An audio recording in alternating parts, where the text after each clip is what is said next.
ये आकाशवाणी है।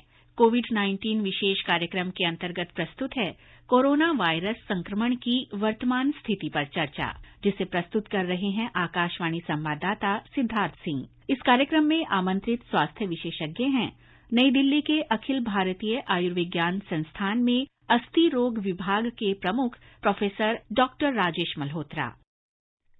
नमस्कार श्रोताओं, स्वागत है आपका कोरोना जागरूकता श्रृंखला के एक और एपिसोड में, जिसमें हम बात करते हैं कोरोना और उसकी वैक्सीन से जुड़े विषयों पर। इस समय हमारे देश में कोविड के मामले तेजी से बढ़ रहे हैं और देश में पिछले 24 घंटे में 2.5 लाख से ज्यादा कोविड रोगियों की पुष्टि हुई है। इसलिए हमें बहुत ही सतर्क और जागरूक रहना है। भारत में चल रहे विश्व के सबसे बड़े कोविड टीकाकरण अभियान के अंतर्गत 164 करोड़ 44 लाख से अधिक वैक्सीन लगाई जा चुकी है, जो अपने आप में एक रिकॉर्ड है। जहां एक और 15 से 18 वर्ष के किशोर बढ़ चढ़कर टीकाकरण कार्यक्रम में हिस्सा ले रहे हैं, वहीं देश में स्वास्थ्यकर्मियों, फ्रंटलाइन वॉरियर्स और गंभीर बीमारी से पीड़ित 60 वर्ष से अधिक के वरिष्ठ नागरिकों की प्रिकॉशनरी डोज दी जा रही है। आइए कार्यक्रम की शुरुआत करते हैं टीकाकरण के इस संदेश से। मिलकर विश्व बचाएं, सबकी जिम्मेदारी, ये संकट दूर भगाएं, जन जन भागीदारी। टीकाकरण से ही मात खाएगी ये महामारी।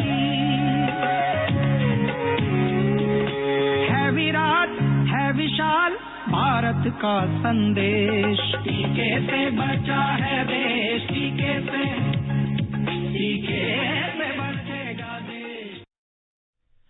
श्रोताओं, कोरोना को लेकर आपके तमाम सवालों का जवाब देने के लिए हमारे आज की कोरोना जागरूकता श्रृंखला के इस एपिसोड में हमारे साथ हैं अखिल भारतीय आयुर्विज्ञान संस्थान एम्स नई दिल्ली के आर्थोपेडिक डिपार्टमेंट के प्रमुख प्रोफेसर डॉक्टर राजेश मल्होत्रा।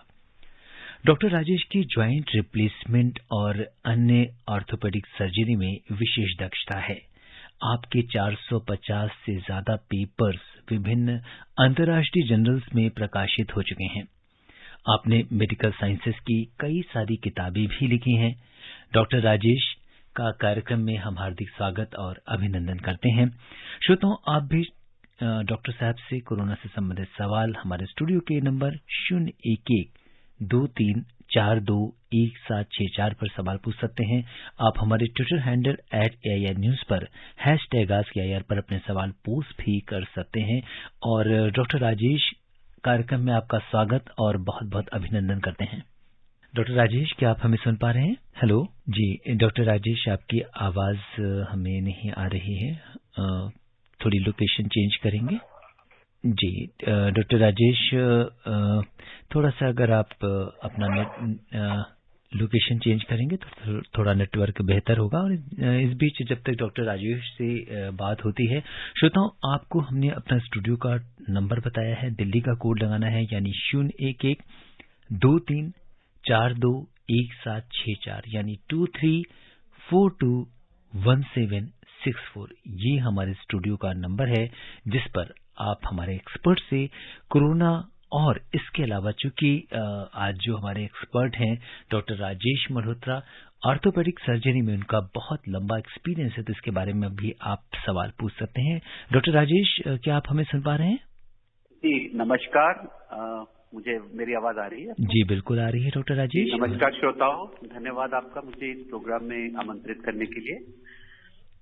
जी डॉक्टर राजेश, अगर हम सबसे पहले बात करते हैं देश में कोरोना वायरस संक्रमण के बढ़ते मामलों की।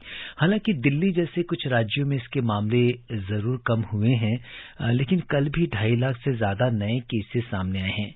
तो आप कोविड को लेकर देश की वर्तमान स्थिति को किस तरीके से देखते हैं?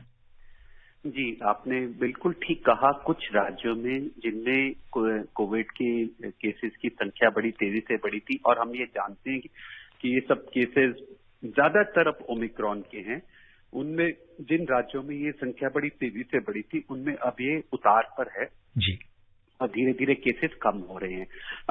कुछ राज्यों में अभी इसका पीक नहीं हुआ है, तो जाहिर है कि जब हम देश की बात करते हैं तो सारे राज्यों की बात करते हैं, लेकिन जिस तरह से हमने देखा साउथ अफ्रीका में ओमिक्रॉन की वेव आई, उसके बाद संख्या कम होनी शुरू हो गई।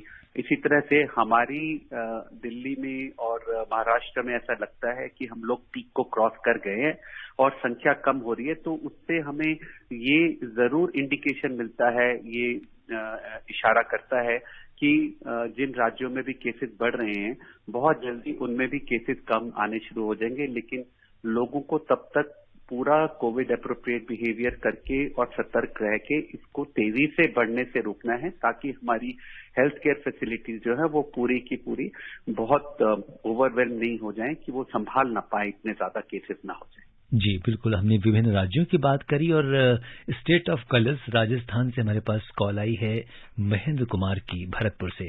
पहले इनकी कॉल ले लेते हैं। हेलो महेंद्र जी, नमस्कार। हाँ सर जी, बहुत बहुत स्वागत है आपका कार्यक्रम में। Hello sir. जी महेंद्र जी, हम आपको सुन पा रहे हैं, बताइए क्या जानना चाहते हैं। सर मैं जानना चाहता हूँ सर, ये तीसरी वेव चल रही है, इसके बाद सर चौथी वेव भी आएगी क्या? जी डॉक्टर राजेश, तीसरी वेव चल रही है और चौथी की चिंता सता रही है, बताइए क्या कहेंगे आप? महेंद्र जी, आपकी बात और आपकी चिंता बिल्कुल सही है। देखिए ऐसा है कि आपने ये देखा होगा कि जो दूसरी वेव थी उसके बाद तीसरी वेव में हालांकि संख्या बहुत ज्यादा आई केसेस की, लेकिन उतने सीरियस मामले नहीं हुए या फेफड़ों का या लंग्स का इन्वॉल्वमेंट नहीं हुआ या इतना वेंटिलेटर की जरूरत नहीं पड़ी। तो वायरस अपने आप को लगातार परिवर्तित करता जा रहा है। ऐसे में अगर कोई बहुत बड़ा परिवर्तन कर ले तो इसमें इसकी संभावना से पूरी तरह से इनकार नहीं किया जा सकता कि चौथी वेव आएगी, लेकिन ज्यादातर विशेषज्ञों का ये मानना है कि धीरे धीरे ये बीमारी एंडेमिक हो जाएगी, जिसका मतलब ये है कि ये उन्हीं लोगों में होगी जिनको कोई पहले ये इन्फेक्शन या वैक्सीन से जिनको इम्यूनिटी नहीं हुई है, और इसमें मृत्यु दर भी कम हो जाएगा। और जिस तरह से आप देखेंगे कि आज की डेट में हम लोग एड्स की बात करते हैं या हेपेटाइटिस की बात करते हैं, ऐसी बीमारियों की तरह ये एंडेमिक हो जाएगी, जिसका मतलब यह है कि मृत्यु दर बहुत कम होगा, ज्यादातर लोग इससे इम्यून होंगे, इससे उनकी शरीर की प्रतिरक्षा इसके लिए काफी कॉम्पिटेंट होगी। लेकिन जो लोग इसमें जिनको इम्यूनिटी नहीं है, सिर्फ उनमें ये इन्फेक्शन होगी। लेकिन ये पूरी तरह से खत्म हो जाएगा कोविड, ये कहना इस समय मुश्किल है और ऐसा लगता भी नहीं। जी बिल्कुल। और राजस्थान के बाद दिल्ली आते हैं वापस और अनिल कुमार जी से जानते हैं कि उनका क्या सवाल है। अनिल जी नमस्कार। हाँ नमस्ते सर। जी बहुत बहुत स्वागत है आपका कार्यक्रम में। और सर डॉक्टर साहब को भी नमस्ते। नमस्कार अनिल जी। हाँ सर, मेरा ये पूछना है, जैसे अभी एक सज्जन पूछ रहे थे कि चौथी वेव आएगी क्या, तो आज मैं कई ब्रेकिंग न्यूज में सुन रहा था जी कि एक नया वेरिएंट गुहान में फिर पाया गया है जिसका नाम है न्यू कोव। तो उसके बारे में अगर कोई जानकारी हो तो सर बताने की कृपा करें, धन्यवाद।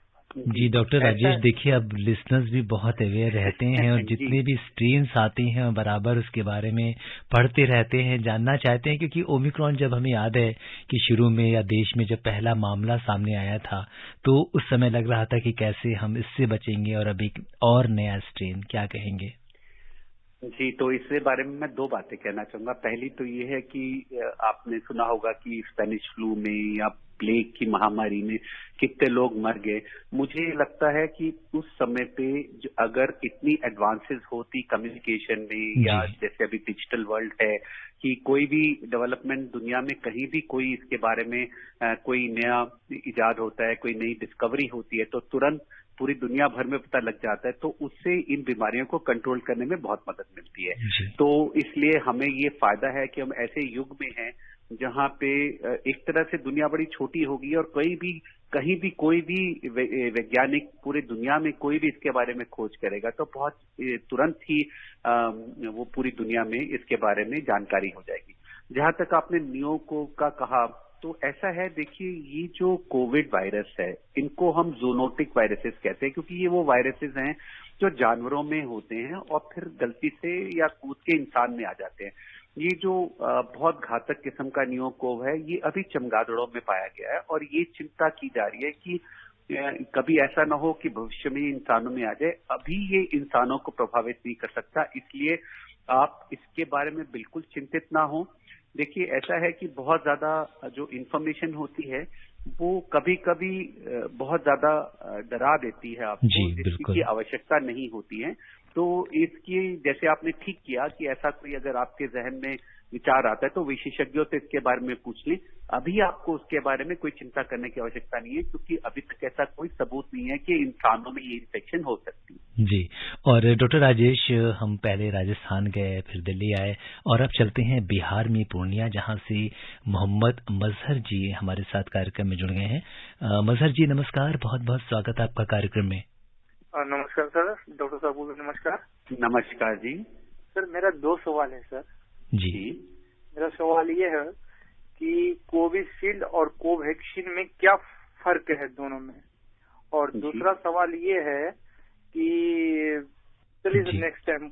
हाँ बिल्कुल, बिल्कुल। ऐसा है कि अगर हम बात करें कोविशील्ड और कोवैक्सीन की, दोनों ही कोविड की वैक्सीन है, पर दोनों अलग अलग तरीके से बनाई गई हैं। जो कोवैक्सीन है उसमें जो वायरस है उसको बिल्कुल निष्क्रिय करके इनएक्टिवेट कर दिया गया कि वो इन्फेक्शन करने के काबिल नहीं है। तो उसको जब बॉडी में इंजेक्ट किया जाता है, शरीर में जब उसको डाला जाता है, तो उसकी जो प्रोटीन्स होती है उनसे बॉडी में बॉडी को जब ये पता लगता है कि कोई बाहरी चीज आई है तो उसको अटैक करती है, तो हमारी इम्यूनिटी उससे डेवलप हो जाती है। तो ये पूरा का पूरा वायरस है जिसको कि निष्क्रिय या इनएक्टिवेट करके बॉडी में इंजेक्ट किया जाता है। जो कोविशील्ड है उसमें हम एक चिंपांजी के वायरस के ऊपर लेके इस तरह से उसको मॉडिफाई करते हैं कि जब वो हमारे शरीर में जाता है तो उस वायरस को हमारे शरीर की सेल्स, जब उसको हमारी शरीर की सेल्स में, कोशिकाओं में वो अंदर जाता है तो वो स्पाइक प्रोटीन बनाना शुरू कर देते हैं, जो कि कोविड वायरस की प्रोटीन है। और क्योंकि हमारा शरीर उसको फिर अटैक करता है, तो जब हमें सच में कोविड इन्फेक्शन होती है तो क्योंकि हमें उसकी इम्यूनिटी हो चुकी है तो उससे हमारा शरीर जो है लड़ने में सक्षम होता है। तो दोनों अलग अलग तरीके से, एक चिंपांजी के जीवित वायरस को इंजेक्ट किया जाता है, एक में मरे हुए वायरस, कोविड वायरस को इंजेक्ट किया जाता है। जी बिल्कुल। तो 2 तरह की तकनीकी है वैक्सीन की। और अब रुक करते हैं लोनी गाजियाबाद का, जहां से मोहम्मद यामीन हमारे साथ कार्यक्रम में जुड़ गए हैं। यामीन भाई नमस्कार। सर नमस्कार जी। बहुत बहुत स्वागत आपका। नमस्कार यामीन जी। सर मैं यामीन भाई, रेडियो वाला, चिरौड़ी, लोनी जिला का। सर मैं जानना चाह रहा हूँ, जैसे कि लोगों को ये आजकल बुखार वगैरह हो जाता है, जुकाम वगैरह हो जाता है, तो हड्डियों में दर्द की शिकायत बहुत ज्यादा हो जाती है, जोड़ों में दर्द की, तो इसका क्या कारण है? जी। और डॉक्टर राजेश, इसके साथ मैं अपना एक सवाल भी जोड़ना चाहूंगा कि अगर हम देखें तो पहली वेव की अगर हम बात करें या सेकेंड वेव में जो लोग पीड़ित थे तो उनके अंदर भी देखा गया कि हड्डियों में और जोड़ों में दर्द की शिकायत नोटिस हुई, जो कि लंबे समय तक चली। तो उससे भी क्या मतलब हम ये कह सकते हैं, इसके लिए क्या इसके पीछे कारण है और कैसे निदान होगा उसका? जी, तो आपने बिल्कुल सही कहा। ऐसा होता है कि जो वायरल इन्फेक्शन है उनमें शरीर में दर्दें होना और जोड़ों में दर्द होना कोई नई बात नहीं है। और इसमें ये सिर्फ ऐसा नहीं है कि ये कोविड वायरस की ही अपनी पहचान है। आपको याद होगा कि चिकनगुनिया जब हुआ था तो उसके बाद बहुत समय तक लोगों को घुटनों में और शरीर में दर्द रहा था। डेंगू बुखार में हम जानते हैं कि शरीर में दर्द होती है, मांसपेशियों में दर्द होती है, जोड़ों में दर्द होती है। तो जब भी ये वायरल इन्फेक्शन होती है, बहुत सारे ऐसे वायरसेस होते हैं जो वो हमारे शरीर में प्रवेश करते हैं, तो जब हमारी बॉडी में इन्फ्लेमेशन होती है या सूजन होती है तो वो जोड़ों को भी प्रभावित करती है। तो ये कोविड वायरस में भी हमने देखा है कि ये इसका एक चिन्ह है कि इसमें लोगों को मांसपेशियों का दर्द और जोड़ों का दर्द उसके ठीक होने के बाद भी बहुत समय तक रहा है। और जो आपने अब खांसी जुकाम का, तो मैं एक बात जरूर कहना चाहूंगा कि अब जो वेव चल रही है इसमें अगर आपको खांसी जुकाम है तो बहुत बड़ी संभावना है कि अभी आपको ओमिक्रॉन की इन्फेक्शन ही है। तो हर खांसी जुकाम वाले इन्फेक्शन में आपको हम लोग ये चाहेंगे कि आप इसको टेस्ट कराएं, ताकि आपको ये पता रहे कि आपको कहीं ओमिक्रॉन की इन्फेक्शन तो नहीं है, ताकि आप अपने आप को और दूसरों को सबको बचा सकें। जी।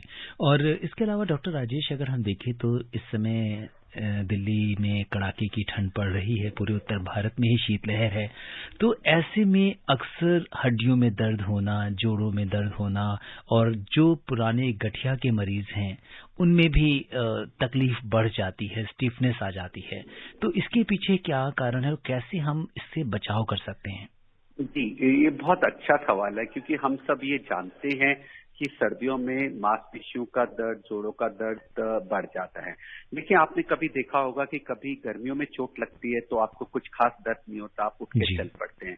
वही चोट जब सर्दियों में लगती है तो बहुत तेज दर्द होता है, क्योंकि सर्दियों में जो हमारे शरीर की जो गर्मी है, जो ऊर्जा है, उसको बचाने के लिए हमारा जो रक्त का जो संचार है या ब्लड सर्कुलेशन है वो कम हो जाता है सुपरफिशियल एरियाज में, स्किन के पास, ताकि हम अपनी एनर्जी को कंजर्व कर सके, हीट को कंजर्व कर सके। तो एक तो सर्दियों में जो आपने देखा होगा कि गर्म सिकाई करने से तुरंत मांसपेशियों के दर्द में राहत आती है। तो एक तो ठंड का सीधा प्रभाव भी जोड़ों पर पड़ता है। दूसरे, क्योंकि मांसपेशियां एकदम अकड़ जाती हैं ठंड से, ऐंठन हो जाती है, जो हमारे जो बुजुर्ग लोग हैं, जो वयोवृद्ध लोग हैं, उनको गिरने की भी संभावना रहती है। आप सर्दी में जो है ज्यादा अंदर रहते हैं घर में, तो चूंकि बाहर ठंड है तो उससे ये कोविड जैसी बीमारियां भी फैलने का, जो हम जानते हैं कि इंडोर्स में खास करके अगर वेंटिलेशन अच्छी नहीं है तो उनका प्रभाव भी रहता है। और विटामिन डी की भी कमी हो जाती है कि लोग बाहर धूप में जाते नहीं, धूप निकलती कम है और उसमें ठंड भी इतनी रहती है।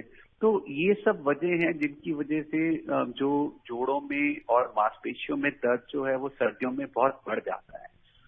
जी, और अक्सर ऐसा भी देखा जाता है डॉक्टर राजेश कि जो पुरानी दर्द हैं वो भी उभर आते हैं। कभी किसी को कोई फ्रैक्चर हुआ होता है या उसको कोई अगर सीवियर डिजीज है हड्डियों की, तो उस केस में वो दोबारा से जाड़ों में बढ़ जाता है।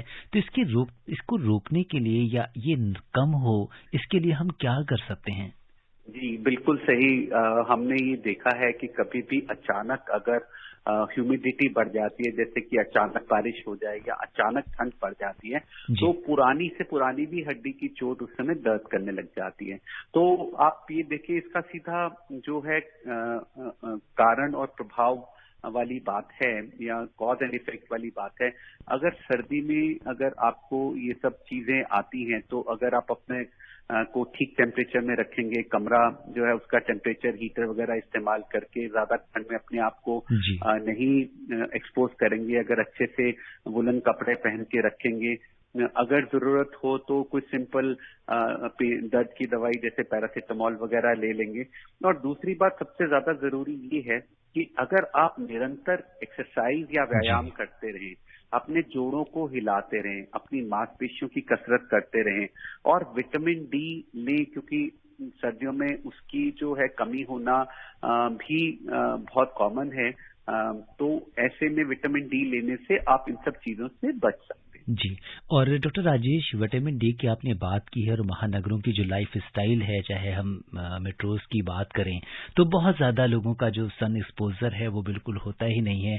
गर्मियों में हम एसी में रहते हैं, जाड़े में धूप नहीं निकलती, तो इस तरह की कुछ संभावना रहती है। तो क्या इंडिकेशंस हैं कि हमें ऐसा महसूस हो कि विटामिन डी की कुछ कमी हो रही है तो हम तुरंत अपना टेस्ट कराएं और उसके लिए फिर अपने विशेषज्ञ से मिलें? जी, देखिए, ऐसा है कि विटामिन डी के लिए जब तक आपको कोई ऐसा सिम्टम नहीं है कि आपका डॉक्टर बताए, आपको टेस्ट कराने की कोई आवश्यकता नहीं है। जो विटामिन डी की कमी है, जैसे आपने कहा, बहुत कॉमन है। इतनी कॉमन है कि अगर कोई व्यक्ति विटामिन डी का सप्लीमेंट नहीं ले रहा है तो उसको 99% या 99% ही चांस है कि विटामिन डी की कमी होगी। तो उसको टेस्ट कराने के बजाय अगर विटामिन डी सप्लीमेंट आप ले लेते हैं, अगर आप उसको 60,000 यूनिट अगर महीने में 2 बार ले लें तो आपको वो कमी पूरी हो जाएगी। इसमें ज्यादा टेस्ट वेस्ट में पड़ने की जरूरत नहीं है जब तक आपके डॉक्टर ना बताएं। इसमें मुख्य बात ये है कि हम लोगों की जो स्किन है वो भी डार्क है, तो उससे विटामिन डी जो बनना है धूप से वो कम बनता है। सर्दियों में हमारे यहाँ पोल्यूशन बहुत होता है, उससे भी जो सूर्य की किरणें आती हैं जिनसे विटामिन डी बनना है वो भी रुक जाती हैं। और जैसे आपने कहा, धूप में लोग कम जाते हैं, जो शीशे से छन के आती है धूप, उससे विटामिन डी नहीं बनता है। जो विटामिन डी बनाने का हमारा जो त्वचा है वो हमारा चेहरा, गर्दन और ऊपरी धड़ है, जो कि अक्सर सर्दियों में हम एक्सपोज ही नहीं करते हैं। तो इन सबको देखते हुए ये स्वाभाविक है कि विटामिन डी की कमी होगी, तो टेस्ट कराने की आवश्यकता नहीं है। अगर आप टैबलेट की फॉर्म में इसको लेते हैं तो आपको इसकी ओवरडोज नहीं हो सकती है। ओवरडोज तभी होती है जब लोग इंजेक्शन लेते हैं विटामिन डी का, जिसकी बिल्कुल कोई आवश्यकता नहीं। जी, तो इसकी क्या डोज हो सकती है डॉक्टर साहब? तो 60,000 यूनिट जो है वो दी जाती है, जो हमें अगर एक व्यक्ति महीने में एक बार 60,000 यूनिट को दूध के साथ ले तो उनकी पूरे एक महीने की जो आवश्यकता है वो परिपूर्ण हो जाती है। अगर आपको विटामिन डी की कमी है कि डॉक्टर ने टेस्ट कराया और आपको विटामिन डी की कमी पाई गई, तो आप यही डोज हर सप्ताह जो है 3 महीने तक ले लें, और उसके बाद में मेंटेनेंस के लिए आप उसको फिर 1 महीने में एक बार ले लें। तो 60,000 यूनिट याद रखें। अगर कमी नहीं है तो महीने में एक बार, और कमी है तो हर हफ्ते में एक बार, हर सप्ताह में एक बार, 3 महीने में, और उसके बाद में फिर उसको मेंटेनेंस पे एक महीने में एक बार 60,000 यूनिट लेंगे तो आपके लिए काफी। जी। और डॉक्टर राजेश, अक्सर लोगों के दिमाग में सवाल आता है जब हम धूप लेते हैं, लोग कहते हैं विटामिन डी के लिए, तो कौन सा वो सही समय है जिस वक्त हम कह सकते हैं कि सबसे ज्यादा हमारी त्वचा में जो प्रिकर्सर्स हैं वो विटामिन डी बनाने के लिए सबसे ज्यादा एक्टिवेट हो जाते हैं? किस समय की धूप है वो? बहुत ही अच्छा सवाल है। अगर आप किताब पढ़ेंगे तो वहाँ लिखा होगा 10 बजे से 3 बजे तक। मैं आपको बताता हूँ, जिस समय आपकी परछाई आपके कद से छोटी है वो समय विटामिन डी के लिए अच्छा है, और जिस समय आपकी परछाई आपके कद से लंबी है उस समय वो ज्यादा विटामिन डी नहीं बनेगा, वो समय सही नहीं है विटामिन डी के लिए। मुझे लगता है ये हमारे श्रोताओं को जरूर याद रहे। बिल्कुल डॉक्टर राजेश, ये एक ऐसी बात है जिसे कोई भी व्यक्ति समझ सकता है, और ये एक बहुत बड़ा, एक अगर हम देखें तो न सिर्फ भारत में बल्कि पूरे ग्लोब में जो है विटामिन डी डिफिशियंसी एक बहुत बड़ा जो है एक कारण बना है लोगों को इस तरह की प्रॉब्लम्स में। और इस बीच हम अपनी चर्चा जारी रखेंगे। कॉल ले लेते हैं। महेश शर्मा जी जुड़ गए हैं बड़ौद से। महेश जी नमस्कार। नमस्कार साहब जी। महेश जी बताइए। मैं मालूम करना चाह रहा थी, छोटे बच्चों के लिए वैक्सीन कब तक आएगी? जो छोटे बच्चे हैं, जो छोटे बच्चे हैं जी, 15 से 18 वर्ष के लिए तो आ गई। अब डॉक्टर साहब 15 वर्ष से नीचे के जो बच्चे हैं वो अभी कतार में हैं, कब तक आएगी वैक्सीन? जी महेश शर्मा जी, सरकार इसके बारे में विचार कर रही है और बहुत जल्दी ही बच्चों के लिए वैक्सीन आएगी। आपको मालूम होगा कि भारत बायोटेक की जो कोवैक्सीन है वो बच्चों के लिए भी कर रही है। जाइडस की कोव डी जो है वो जो बच्चों को बिना नीडल के लगाई जाती है वो भी तैयार है। लेकिन आप इसके बारे में बहुत ज्यादा चिंतित ना हो, क्योंकि जिसको हम सीरो सर्वे कहते हैं, जिसमें कि ये देखा जाता है कि आपके रक्त में या ब्लड में कितनी एंटीबॉडी है, उसके हिसाब से बच्चों में भी बहुत ज्यादा सीरो पॉजिटिविटी है, जिसका मतलब ये है कि ज्यादातर बच्चे इन्फेक्शन से प्रभावित होकर उससे रिकवर कर चुके हैं। और दूसरी बात ये है कि हमने देखा है कि बच्चों में इसकी कोई ऐसी सीरियस इन्फेक्शन नहीं होती है। इस बीमारी से उन्हीं बच्चों को खतरा होता है जिनको कि पहले से ही कोई बहुत ही बड़ी बीमारी जैसे कि कोई कैंसर या जन्मजात दिल की बीमारी या कुछ ऐसी चीज है, उन्हीं बच्चों को खतरा है। बाकी बच्चे इतना उससे प्रभावित होने के बाद भी अच्छे से रिकवर कर जाते हैं, और ज्यादातर सीरो पॉजिटिविटी के हिसाब से ज्यादातर बच्चे इससे रिकवर हो चुके हैं। इसलिए इसके बारे में बहुत ज्यादा चिंता न करें। आने वाले समय में जैसे मैंने कहा, जब ये एंडेमिक हो जाएगा तो शायद जैसे हमारे छोटे बच्चों को बाकी वैक्सीन लगती है उसी तरह से कोविड की वैक्सीन लगा करेगी, और बाकी सब जो बड़े होंगे वो उससे ऑलरेडी ही इम्यून हो चुके होंगे। जी। और हिसार से राजेंद्र जी जुड़ गए हैं हरियाणा से। राजेंद्र जी नमस्कार। सर, वो डॉक्टर राजेश को भी नमस्कार करना चाहूँगा। नमस्कार राजेंद्र जी।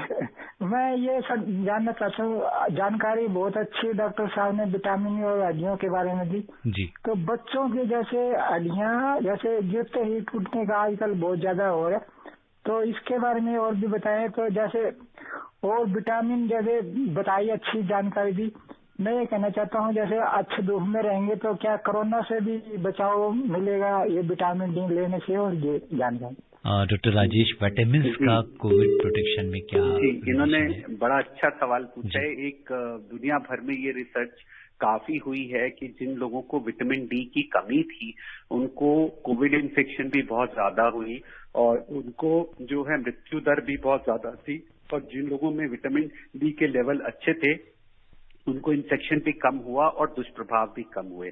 तो जो इन्होंने बोला ये हिसार से कह रहे हैं और हिसार से मैं ये समझता हूँ कि आज की तारीख में वो बहुत बच्चे खुशकिस्मत हैं जो गांव में हैं, जो खुले मैदान में खेलते हैं, जो धूप में खेलते हैं, उनको ना तो विटामिन डी की कमी होगी और ना उनको कोई ऐसी इन्फेक्शन का खतरा होगा। क्योंकि आप एक हमेशा याद रखिए, जो सूर्य की किरणें हैं उनमें हर किसी इन्फेक्शन को, ज्यादातर इन्फेक्शन को निष्क्रिय करने का उसमें पोटेंशियल होता है। उसमें ये